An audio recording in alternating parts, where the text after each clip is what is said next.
প্রিয় দর্শক, আপনাদের সবাইকে ওয়েসিস এই সময় অনুষ্ঠানে স্বাগতম। সঙ্গে আছি আমি এস আকাশ।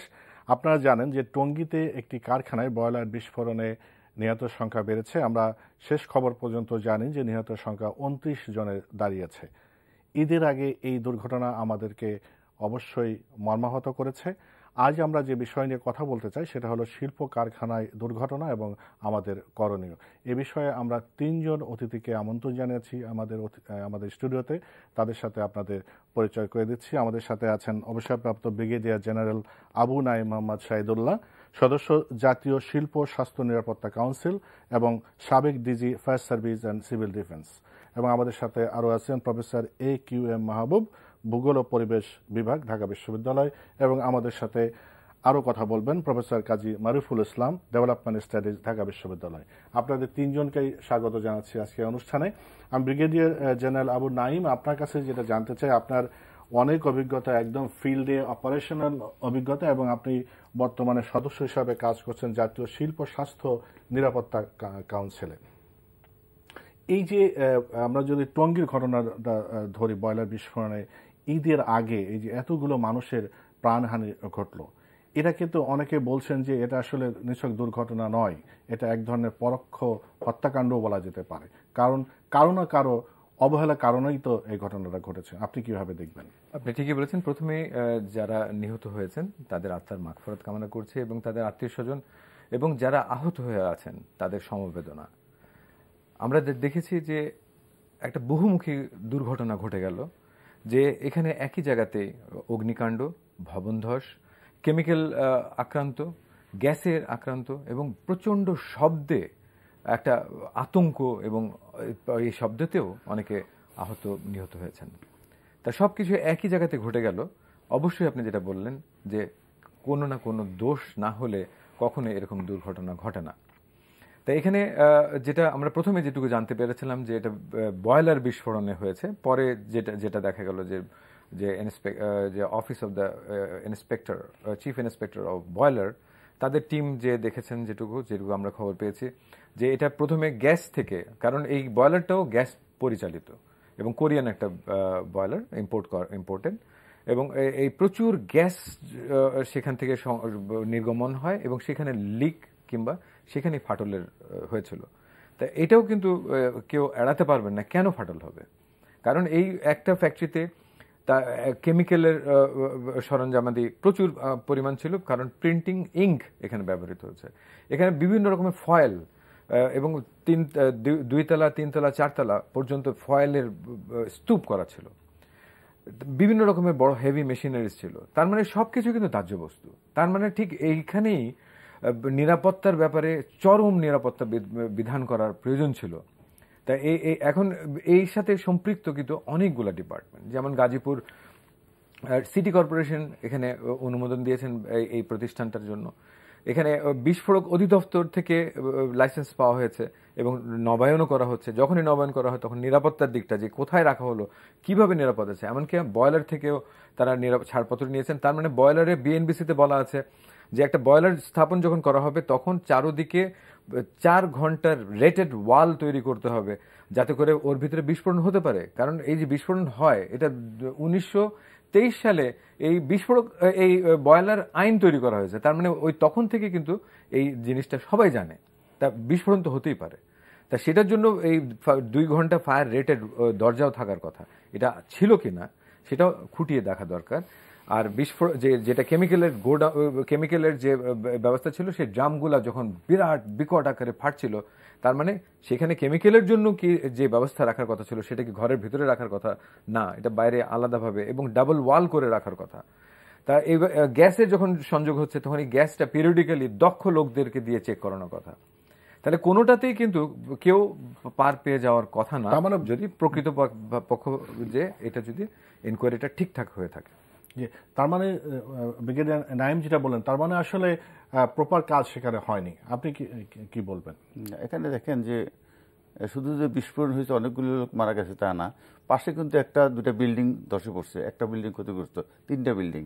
এমনকি পথচারী দেখলাম একজন রিক্সা চালক সহ 2জন প্যাসেঞ্জার, তারাও কিন্তু মারা গেছে একদম অন দি স্পট। তার মানে কি, বিকট আকারে উনি যে কথাগুলি বললেন যে বিস্ফোরণ হইতেই পারে এগুলি, তাই না? তার একটা প্রিকশনের মেজার্স থাকবে যে এইভাবে রাখবে, কেমিক্যাল রাখতে হবে, কিভাবে, সেগুলো করা হয়নি। এটা একটা। আর 2 নম্বর, এটা রেগুলার যদি একটা প্র্যাকটিস থাকতো না, মানে এই একটা বিল্ডিং যখন তৈরি হয় কি করা হবে, এটা তো ইন্সপেকশন লাগবে। যেমন রাজুকে একটা বিল্ডিং অনুমোদন দিয়ে গেল, সেটা যদি ইন্ডাস্ট্রিয়াল অনুমোদন দিয়ে, সেটা ইন্ডাস্ট্রি হচ্ছে, কোন ধরনের ইন্ডাস্ট্রি হচ্ছে, কোথায় রাখছে, এগুলো ইন্সপেকশন আমাদের নাই। অনেক সময় দেখা যায় যে কাগজপত্র আছে কিন্তু ঠিক মতো ইন্সপেকশন হয়েছে কিনা বা কোনো টাকার বিনিময়ে এগুলো দেওয়া হয়েছে কিনা, অনেক সময় তো আমরা দেখি যে কাগজপত্র আছে না, সেটা তো একটা আছে। তারপরেও আমি যেটা আরেকটা যে সবচেয়ে আমাকে দুঃখজনক লাগে, যে এই যে যার ইন্ডাস্ট্রিতে চলে গেছে, যার কারণে এতগুলো লোক মারা গেল, এরকম ইন্ডাস্ট্রি, বয়লার ইন্ডাস্ট্রি প্রচুর আছে বাংলাদেশে, বিশেষ করে গ্রাম অঞ্চলে পর্যন্ত। আপনি জানেন রাইস মিলগুলি চলতেছে বয়লারের দ্বারা, সেখানে এগুলি রেগুলার বেসিসের ইন্সপেকশন। বয়লার একটা বড় একটা উৎস কিন্তু এখন অ্যাক্সিডেন্ট আমরা দেখতেছি।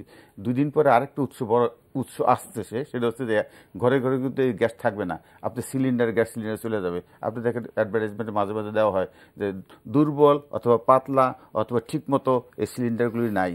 আমি একটা ভালো সিলিন্ডার কিনবো, আমি কিন্তু বাইরে থেকে যখন আরেকটা সিলিন্ডার গ্যাস নিয়ে আসবো, অন্য আরেকটা, সেটা কিন্তু ওটা কিন্তু আমার এখানে পরীক্ষিত না।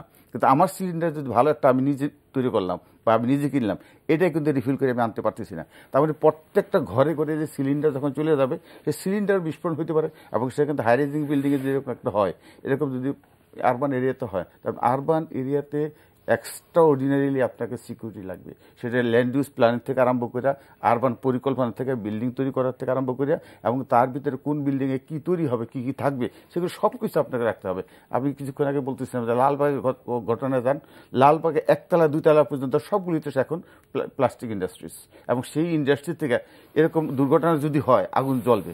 তার চেয়ে দুর্ঘটনা রেগুলার হচ্ছে সেখানে, সেটা হচ্ছে যে এই প্লাস্টিক ইন্ডাস্ট্রি থেকে যে সমস্ত পলিউশনটা বের হচ্ছে, সবাই সেখানে ইনহেল করতেছে, হেলথ হ্যাজার্ড হচ্ছে। কালকে পত্রিকায় দেখলাম প্রায় ওয়ার্ল্ড এখন 5.5 মিলিয়ন লোক মারা যাচ্ছে এই পলিউশনের কারণে। ওয়ান অফ দি হাইয়েস্ট, আগে ছিল রোড অ্যাক্সিডেন্ট ছিল হাইয়েস্ট, এখন পলিউশনে চলে গেছে। সুতরাং এগুলি তো আমাদেরকে সেফটি সিকিউরিটি লাগবে, এবং নিয়ম মতো ইন্সপেকশন লাগবে, এবং জনগণ, মালিক এবং সবাই যদি সচেতন না হয়, সামাজিক সচেতনতা, যারা ইন্ডাস্ট্রি করবেন তাদের সচেতন না হয়, তাহলে কিন্তু একা সরকারও পারবে না। সেটাও কিন্তু আমাদের জানতে হবে সেখানে। অনেক ধন্যবাদ প্রফেসর কাজী মারিফুল ইসলাম। আপনাকে যেটা জানতে চাই সেটা হলো যে এই যে ইন্ডাস্ট্রি আমাদের দেশে ডেভেলপমেন্ট ঘটছে, আমরা অ্যাগ্রো বেস ইন্ডাস্ট্রি থেকে ইন্ডাস্ট্রির দিকে যাচ্ছি, তো সেক্ষেত্রে আমরা যেমন প্রফেসর ব্রিগেডিয়ার নাঈম বলছিলেন যে মেজারগুলো নেওয়ার কথা, আমরা সেগুলো না নিয়েই আমরা ডেভেলপমেন্ট দিকে যাচ্ছি। এখানে আমরা ইন্টারন্যাশনালি যেমন আইএলও আছে, অ্যাকর্ড আছে, আমাদের বায়াররা এর সাথে জড়িত আছে, এটা কোন ধরনের আমাদের উপরে প্রভাব ফেলতে পারে? ধন্যবাদ। দেখুন, যে কোনো এটাকে যদি আপনি দুর্ঘটনা বলেন, সেক্ষেত্রে আমি আপনার মতনই এটার সাথে খুব দ্বিমত পোষণ করব যে আসলে এটাকে ঠিক আমি প্রচলিত অর্থে দুর্ঘটনা অর্থে যে অর্থে মানে বোঝাই, সেটা আমার কাছে তা মনে হয় না। আমরা এই মুহূর্তে বাংলাদেশে একটা ক্রান্তিকাল অতিক্রম করছে, অর্থাৎ বাংলাদেশ তার যে দীর্ঘদিনের যে কৃষিভিত্তিক অর্থনীতি, সেখান থেকে আমরা ক্রমশ একটা শিল্প নির্ভর অর্থনীতির দিকে যাচ্ছি। তো অর্থাৎ এক ধরনের উন্নয়ন হচ্ছে বলে আমরা দাবি করছি। আমার কাছে মনে হয় যেখানে একটা তথাকথিত এক ধরনের উন্নয়ন হচ্ছে, যে আপনি যদি এই দুর্ঘটনাটিকেই সেই দুর্ঘটনাই যদি বলি, তাকে যদি আপনি আমাদের আলোচনার মধ্যে রাখেন, দেখবেন যে এখানে দুটো দিক আছে। একটা হচ্ছে যে একটা টেকনিক্যাল দিক, যেটা ব্রিগেডিয়ার জেনারেল সাহেব আলোচনা করলেন বা স্যার বললেন, এটার কতগুলা টেকনিক্যাল দিক আছে, যে কে দায়িত্ব, ওখানে কতটুকু টেম্পারেচার, কিভাবে এটা সেট করা যায়, ঠিক মতন হয়েছিল কিনা, সেটা একটা ব্যাপার। কিন্তু আমার কাছে মনে হয় যে এর চেয়ে বড় আরেকটা যে জায়গা, সেটা হচ্ছে যেটার একটা রাজনৈতিক ব্যাপার দিক আছে। সেটা কিরকম? আপনি যদি আমাদের শিল্প কারখানার যে দুর্ঘটনার ইতিহাস বাংলাদেশে, কিংবা অনেক পিছনে না, সাম্প্রতিক বাংলাদেশের যে ইতিহাসটা দেখেন, আপনি যদি স্পেকট্রাম গার্মেন্টস থেকে দেখেন, আপনি যদি নিমতলিতে দেখেন, আপনি তাজরিনে দেখেন, আপনি রানা প্লাজায় দেখেন, যেগুলো বড় বড়, এগুলো আমরা কেবলমাত্র নাম করলাম, যেগুলোতে ক্যাজুয়ালিটির সংখ্যা অনেক বেশি হয়েছিল। এর বাইরেও কিন্তু অসংখ্য হয়েছে, সেগুলোকে আমরা আলোচনার বাইরে রাখি, যদিও রাখি। তারপরে দেখবেন যে এই প্রত্যেকটা জায়গাতে যারা নিহত হয়েছে কিংবা যারা আহত হয়েছে, তারা কারা? তারা হচ্ছে সবচেয়ে গরিব মানুষ, যারা সবচেয়ে নিগৃহীত মানুষ, যারা কোনো রকমে প্রতিদিন দিন আনি দিন খায়ের মতন করে জীবনযাপন করছে এই শ্রম প্রতিষ্ঠানগুলোতে কাজ করে। ফলে যেটা দাঁড়াচ্ছে, রাজনীতিটা দাঁড়াচ্ছে এখানে যে যারা মালিক তারা কোনো না কোনোভাবে শাসক গোষ্ঠীর সঙ্গে যুক্ত। আমি কিন্তু শাসক দল বলছি না, শাসক একটা রুলিং এলিটের সাথে যুক্ত। এবং এই রুলিং এলিটরা তারা এই আমাদের যে একটা বড় সংখ্যক সাধারণ মানুষ যারা গ্রাম থেকে মাইগ্রেট করে এসে কোনো মতে জীবনযাপন করছে, যারা আমাদের এই উন্নয়নের চাকাটাকে ঘোরাচ্ছে, যাদের চাকার উদ্বৃত্ত অর্থ দিয়ে আমরা আজকে পদ্মা ব্রিজ করছি, আজকে আমরা ঢাকা শহরে বিভিন্ন রকমের ফ্লাইওভার তৈরি করছি, অনেক উঁচু উঁচু বিল্ডিং হচ্ছে, এই সমস্ত মানুষের শ্রমের যে উদ্বৃত্ত সেটা দিয়ে। কিন্তু সেই মানুষগুলো নিরাপত্তার জন্য কোনো রকমের আগ্রহ, কোনো রকমের ব্যবস্থা প্রতি আমাদের যারা নীতি নির্ধারক আছেন, যারা সেটা সরকার এবং সরকারের বাইরে অর্থাৎ যারা মালিক পক্ষ আছেন, তাদের চূড়ান্ত রকমের অবহেলা। এবং রাজনীতিটা হচ্ছে এখানেই যে এই মানুষগুলোকে আপনি শোষণ করবেন, তারা একজন মারা গেল কি 25 জন মারা গেল, এতে সরকারের কিছু যায় আসে না, এই মালিকেরও কিছু যায় আসে না, ওই আমাদের যে সমস্ত ইন্সপেক্টররা আছেন তাদেরও কিছু যায় আসে না। সো মানে জাস্ট ফরগেট অ্যাবাউট দেম।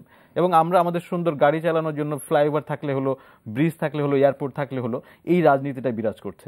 অর্থাৎ উন্নয়নটা যেটা আপনি বলার চেষ্টা করছিলেন, বা আমার কাছে মনে হয় সেটাই মূল পয়েন্ট, যে আমরা এই যে নতুন উন্নয়নের ধারায় যাচ্ছি, সেই উন্নয়নটা কোন দিকে নিয়ে যাচ্ছে, সেই উন্নয়নটা কাদের রক্তের বিনিময়ে, কাদের জীবনের বিনিময়ে উন্নয়নটা আমরা পাচ্ছি, সেইখানে যতদিন না আমরা গুরুত্বটা দিব ততদিন আসলে দেখবেন যে এরকম ঘটনাগুলো আবারও ঘটবে, আরো অসংখ্য ঘটার সম্ভাবনা সামনে আমি দেখছি। জি, অনেক ধন্যবাদ। আমরা বরং একটা বোধহয় বিরতি নিয়ে আসি।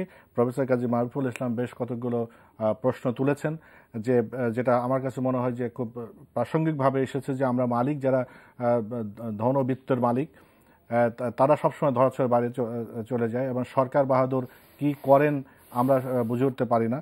কিন্তু অ্যাট দ্য এন্ড আমরা দেখি যে সেই খেটে খাওয়া মানুষ, যারা রক্ত দিচ্ছে শ্রমের বিনিময়ে, যারা অর্থবিত্ত তৈরি করছে, তারাই আসলে ক্ষতিগ্রস্ত হয়। আপনি সদস্য জাতীয় শিল্প স্বাস্থ্য নিরাপত্তা কাউন্সিল, আপনার কাছে এসে জানতে চাইব আসলে সরকার কতটা সরব আছে এসব ব্যাপারে।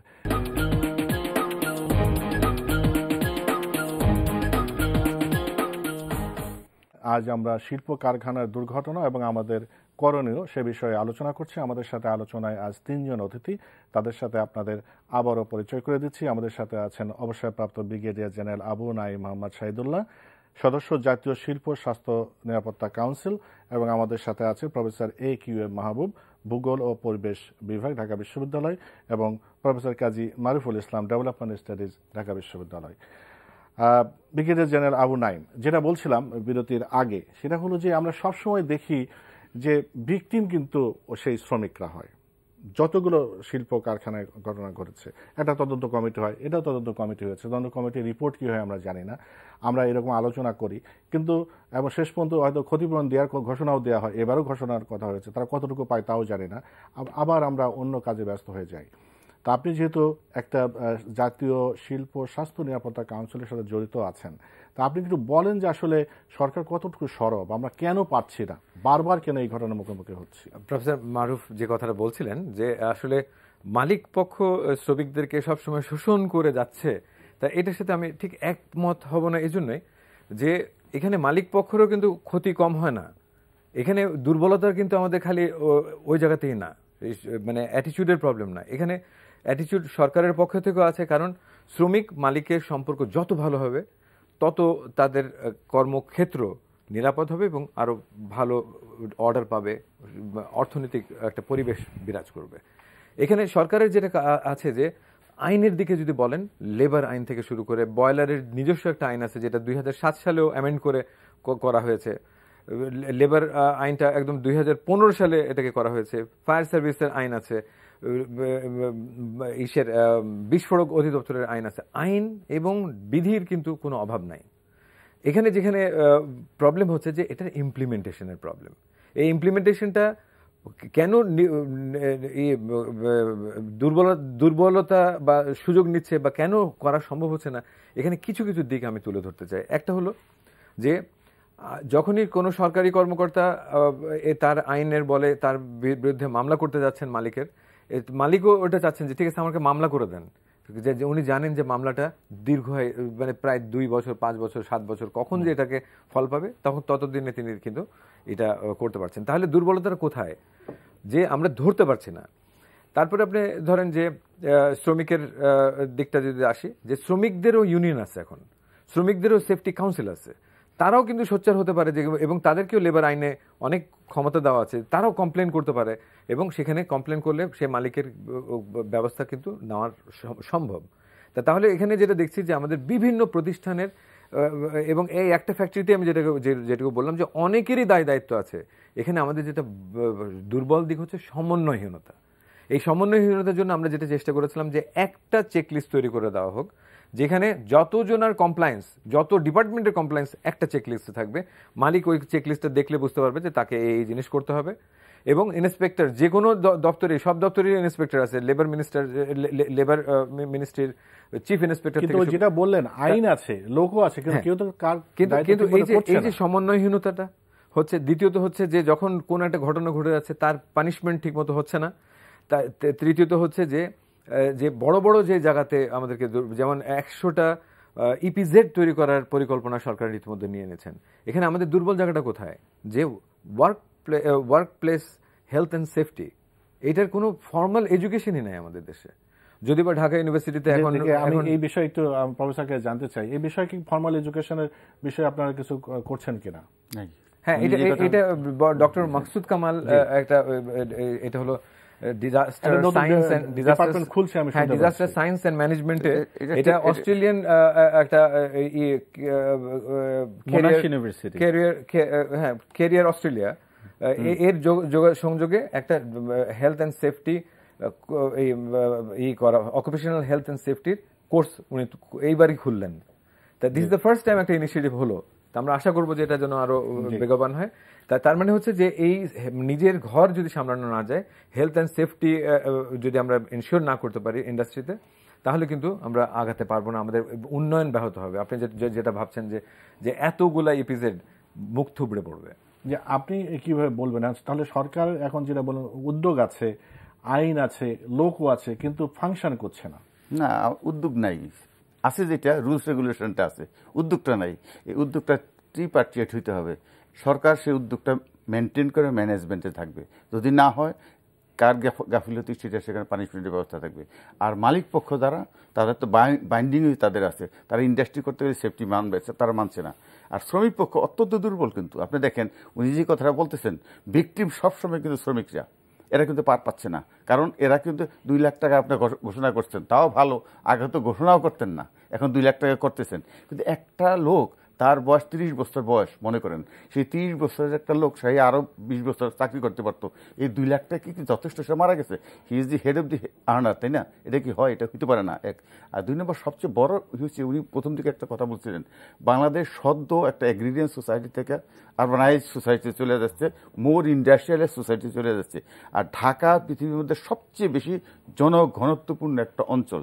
সেখানে যদি আপনি নগরায়নের যদি প্রিন্সিপাল না মানেন, নগরায়নের প্রিন্সিপাল মানে আপনার ডেন্সিটি থাকতে হবে লো, কিন্তু করে ফেলছে 1। 2 নম্বর হচ্ছে যে ইন্ডাস্ট্রিয়াল এরিয়া, যে সমস্ত ইন্ডাস্ট্রিগুলো অত্যন্ত সিকিউরিটি থাকবে, সেখানে রেসিডেন্সিয়াল এরিয়া হইতে পারবে না, যেখানে 2-3টা বিল্ডিংও চলে গেছে, হাই ডেন্সিটি। তো ওই জায়গায় ওখানে পারমিশনটা দিচ্ছেন কেন ওরকম ইন্ডাস্ট্রি?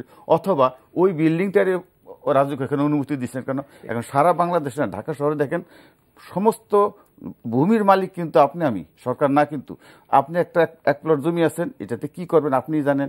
আপনি বিল্ডিং করবেন, ইন্ডাস্ট্রি করবেন, রেসিডেন্সিয়াল করবেন, যাই করতেছেন, সেগুলি একটা আরবানের একটা শৃঙ্খলা মেনে, ল্যান্ড ইউজ যেটাকে আমরা বলি, কোন জায়গায় কি তৈরি করতে হবে সেটা সেফটি সিকিউরিটি মানতে হবে মডার্ন আরবানাইজেশন প্ল্যানিংয়ে। আর যত্রতত্র ইন্ডাস্ট্রি ঢুকে গেলে যা হবে, এবং সেটা সবচেয়ে ভয়াবহ ঢাকার জন্য এখন, মানে এই ইন্ডাস্ট্রিগুলো বিভিন্ন জায়গায় ঢুকে গেছে। আপনার সাথে আমি একটা জায়গাতে যোগ দিতে চাই, যে প্র্যাকটিক্যাল একটা এক্সপিরিয়েন্স বলি আমি, যে আপনি যেটা বলছিলেন যে কেমিক্যালের ব্যবহার, এটা তো হতেই হবে। যত ডেভেলপমেন্ট হবে, কেমিক্যালের ব্যবহার হবে, বয়লারের ব্যবহার বেড়ে যাবে, ইলেকট্রিসিটির ব্যবহার বাড়বে, গ্যাসের ব্যবহার বাড়বে, তার নিরাপত্তাও তো সেই আনুপাতিক হারে বাড়তে হবে।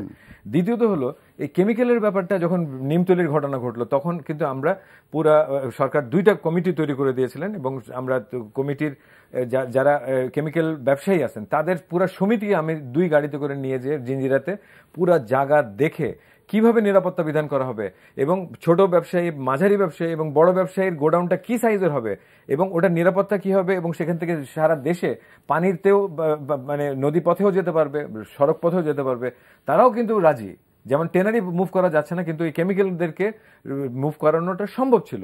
এই পরিকল্পনা যখন শিল্প মন্ত্রণালয়ে দেওয়া হলো, চূড়ান্ত অবস্থায় দেওয়া আছে, আজ থেকে প্রায় 4 বছর 5 বছর হয়ে গেল, এই আজ পর্যন্ত আলোর মুখ দেখলো না। আমি এই জন্য আমি আপনাদের মাধ্যমে শিল্প মন্ত্রণালয়কে অনুরোধ করব যে এই কেমিক্যাল ঢাকা শহর থেকে এখনো যদি বার না করেন, আবারও আমরা আরেকটা নিমতলির দিকে ধাবিত হব। আর এখানে জিঞ্জিরাতে যে পরিবেশে যেভাবে আমরা সেফটি মেনটেন করে যে পল্লী তৈরি করতে যাচ্ছি, সেই পল্লীকে যেন আলোর মুখ দেখানো হয়। এবং যেটা প্রফেসর মারুফ যেটা বলছিলেন যে ইন্ডাস্ট্রিয়াল জোন, এটাও আলাদা করার সরকারের এটাও পরিকল্পনা আছে।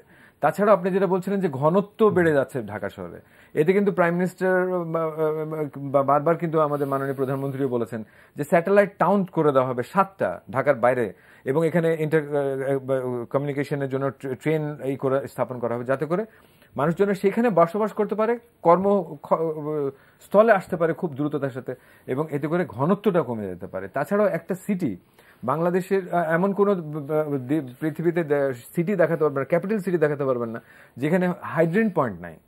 এখানে আমাদের ঢাকা শহরে এখনো আমাদের বড় বড় দালান হয়ে যাচ্ছে, ওদের কোনো হাইড্রেন পয়েন্ট নাই যেখানে লাগালেই পানিটা আসবে।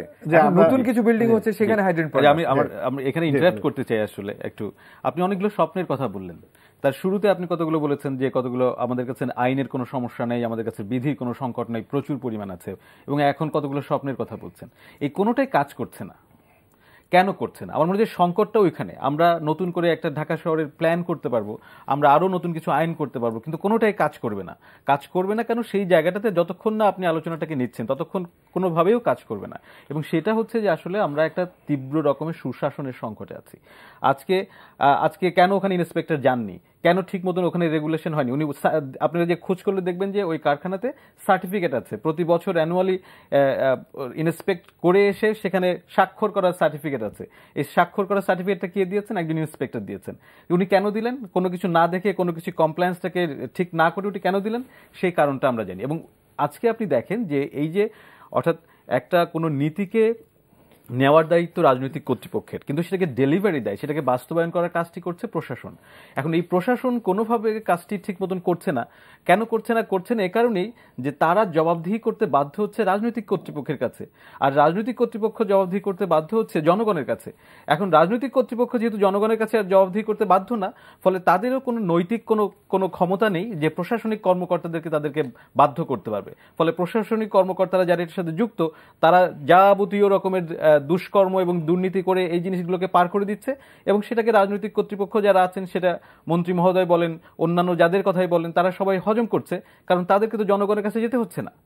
ফলে এই যে সুশাসনের যে সংকটটা আছে, এই সংকটটা আপনি তখনই যতক্ষণ না অ্যাড্রেস করবেন, ততক্ষণ আপনি একটি কার্যকর নিরাপত্তা ব্যবস্থা সেটা শিল্প কারখানায়ও যেমন পারবেন না, সেটা সড়কেও পারবেন না, সেটা বিশ্ববিদ্যালয়ে পারবেন না, সেটা কোথাও পারবেন না। সংকটটাই রয়ে গেছে। সেটা না, যেটা বলেছে যে সুশাসন, এবং আমরা বারবার যেটা আপনিও বললেন যে নিমতলিতে বা যেসব ঘটনা এখন ঘটছে, আপনি অনেকে নিয়ে গিয়েছেন, আমি শিল্প মন্ত্রণালয়ে আপনার প্রস্তাব দিতে 4 বছর আগে, আলোর মুখ দেখিনি। যেগুলো আলোর মুখ দেখেছে সেগুলো তো ইমপ্লিমেন্টেশন হচ্ছে না। আপনাকে দিয়ে শেষ করবো, আমাদের হাতে একসময়। হ্যাঁ, এখানে যেরকম একটা হলো যে যখন ইন্সপেকশনের কথা বলা হচ্ছে, তখন দেখা যাচ্ছিল যে ইন্সপেক্টরের সংখ্যা কম ছিল। সরকার এক ধাপে অনেক ইন্সপেক্টর তৈরি করেছেন বা প্রশিক্ষণে দেওয়া হচ্ছে, কিন্তু এখানে এটা কিন্তু সলিউশন না।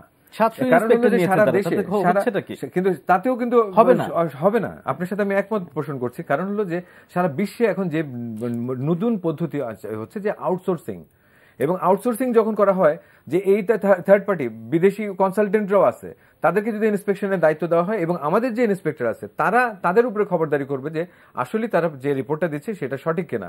কারণ একজন সত্যি কথা বলতে কি, একজন সরকারি কর্মকর্তাকে বার করে দেওয়া চাকরি থেকে বা তাকে আইনের আওতায় আনা খুব কঠিন ব্যাপার হয়ে যায়। কিন্তু যখন থার্ড পার্টিকে এঙ্গেজ করবেন, এক কলমে খোঁজাতে তারা বার হয়ে যাবে। তো এইটা আমাদের দেশের জন্য থার্ড পার্টি বলেন, যে ইন্সপেকশন বলেন, থার্ড পার্টি কমপ্লায়েন্স বলেন, অত্যন্ত ভালো কাজ দিচ্ছে। আমরা আজকে অ্যালায়েন্স অ্যাকর্ডের যে ফল দেখতে পাচ্ছি, এটা অত্যন্ত প্রশংসনীয়। যদিও বা কিছু বাড়াবাড়ি হয়েছে, তারপরেও আমি বলবো যে বিরাট একটা পরিবর্তন আমাদের এই গার্মেন্ট সেক্টরে এসছে। এইটা ওরাও কিন্তু 18 সালে চলে যাবে। আমরা কি প্রস্তুত? তাদের যে কর্মকাণ্ডটা আগিয়ে নিয়ে গেছিলেন, আমরা কি আবার পিছনে চলে যাব, না এই এটাকে ধরে নিয়ে আমরা আবার সামনে আগাতে পারবো? আইএলওর ব্যাপারে আপনি যেটা বলছেন যে work place health and safety, ILO অনেক দিন ধরে কিন্তু আমাদেরকে অনেক কন্ডিশন দিয়ে চাপ দিয়ে চেষ্টা করছিল যে একটা ফর্মাল এডুকেশন, কারণ আপনার স্কিল ম্যান পাওয়ার দরকার।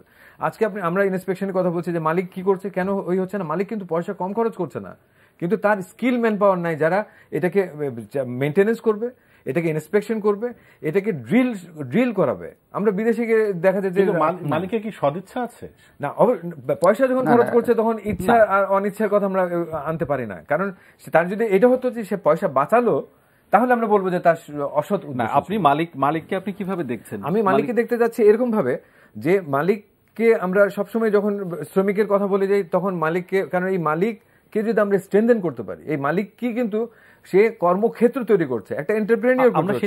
এতজন শ্রমিকের চাকরি মানে এই জীবিকা অর্জনের জন্য এই মালিককে যদি আমরা সঠিক পথে পরিচালিত করতে পারি, তাহলে শ্রমিকও বাঁচবে, মালিকও বাঁচবে। আমরা তাকে অ্যাপ্রিসিয়েট করছি, কিন্তু কি পদক্ষেপগুলো নেওয়া হচ্ছে, দুর্ঘটনা ঘটার পরে কি হচ্ছে, আপনি দুর্ঘটনা ঘটার পরে কি হচ্ছে সেটা নিয়ে যতটা আলোচনা করি, তার আগে কেন এটা হয়নি, সেখানে মালিকের দায়িত্বটা কি ছিল? মালিক একজন পুঁজি বিনিয়োগ করছেন, সে মুনাফা করতে চাইবেন, কিন্তু সে যেন যথাযথ প্রক্রিয়াতে মুনাফাটা অর্জন করেন এবং সে যেন পরিবেশ এবং মানুষের স্বাস্থ্য, মানুষের নিরাপত্তাটাকে নিশ্চিত করতে পারেন, সেখানে সেই জায়গাটার জন্য আছে আমাদের সরকার। আমার এখানে একজন বিদেশি কনসালটেন্টকে দাওয়াত করিয়ে আনার প্রয়োজনটা কি? আমার এখানে প্রচুর পরিমাণ মানুষ আছে, আমি কেন তাদেরকে স্কিল তৈরি করার চেষ্টা করছি না? কেন সরকারি কর্তৃপক্ষ যারা আছে তারা তাদের দায়িত্বটা ঠিক মতন পালন করছে না? আমার সেই জায়গাটাতে আগে আমি আমার ঘর সামলাই আগে সেই জায়গাটাতে আপনি দেখেন, এবং ক্রমাগতভাবে আমরা দেখছি এই জায়গাটা আর একটা নতুন দুর্ঘটনা ঘটার আগ পর্যন্ত আমরা আবার নির্বিকার হয়ে যাব এবং আমাদের যথাযথ যা দৈনন্দিন কাজকর্ম সেগুলোতে আমরা চলে যাব। আমাদের এই পর্যন্ত যে ঘটনাগুলি ঘটছে, এই যে কয়েকটা বললেন বুঝছেন, এখান থেকে আমাদের ইমিডিয়েটলি একটা সলিউশনে যেতে হবে। কিন্তু সেটা হচ্ছে আমরা যদি পরপর এই দুর্ঘটনাগুলি ঘটতেই থাকে, নিত্য নূতন ঘটনাগুলি ঘটছে, তাহলে কিন্তু আমরা আমাদের যে আরএমজি সেক্টর এটা হারাবো, ইন্ডাস্ট্রি হারাবো, লোক বেকার হয়ে যাবে এবং স্থবির একটা চলে আসবে, ইকোনমি গ্রো হবে না। সুতরাং আমাদের ইমিডিয়েটলি উচিত কিন্তু এই কথা সত্য, উনি একটা কথা বলছেন, কিন্তু স্কিল ম্যান পাওয়ার লাগবে। সেটা শুধু এই সেক্টর না, স্কিল ম্যান পাওয়ার ডেভেলপমেন্টের জন্য বিশ্ববিদ্যালয়গুলি আছে, সেইভাবে গ্রো করে নাই। যেমন এই যে security, safety, security, occupational Hazard, এটা একটা বিধিবদ্ধ একটা সাবজেক্ট আমাদের এখনো নাই, যেটা বলতেছে ঢাকা বিশ্ববিদ্যালয়ের দুর্যোগ ব্যবস্থাপনা বিভাগে যেটা আসতেছে, সেটা একটা ছোট সার্টিফিকেট কোর্স। কিন্তু এই স্কিল ম্যান পাওয়ার যদি না থাকে অসুবিধা। আপনার গার্মেন্টস সেক্টরে এই মুহূর্তে প্রায় কয়েক লক্ষ লোক বিদেশি স্কিল লেবার আছে, আমাদের এখানে স্কিল লেবারগুলো তৈরি হয় নাই। তো আমাদের স্কিল লেবার এই সিকিউরিটি সেফটির ক্ষেত্রে আমাদের দরকার, সেগুলো অ্যাভেলেবেল হলে কিন্তু মালিকও নিত, নাই কিন্তু আমাদের সত্যিকার তো নাই। যে আমার মনে হয় আমরা আর আলোচনা বাড়াতে পারছি না। Brigadier general Abu Naim, professor Q M Mahbub এবং প্রফেসর কাজী মারিফুল ইসলাম, আপনাদের তিনজনকে অনেক অনেক ধন্যবাদ। আমার মনে হয় আরও সময় পেলে আরও ইনডেপথ আলোচনা করা যেত। প্রিয় দর্শক, আপনারা দেখলেন ওয়েসিজ এই সময়। আমরা কারখানায় যে দুর্ঘটনা ঘটেছে ঈদের আগে যারা নিহত হয়েছে তাদের পরিবারের প্রতি সমবেদনা জানাচ্ছি, এবং এইরকম ঘটনা যাতে আর না ঘটে সরকার এবং সংশ্লিষ্টরা এখনই ব্যবস্থা নেবেন, যেমনটি আলোচনায় উঠে এসেছে। আমরা শুধু কাগজে কলমে আইন নয়, সেটার বাস্তবে রূপ দেখতে চাই। আপনারা সবাই ভালো থাকবেন, নিরাপদে থাকবেন, সেই কামনা করছি।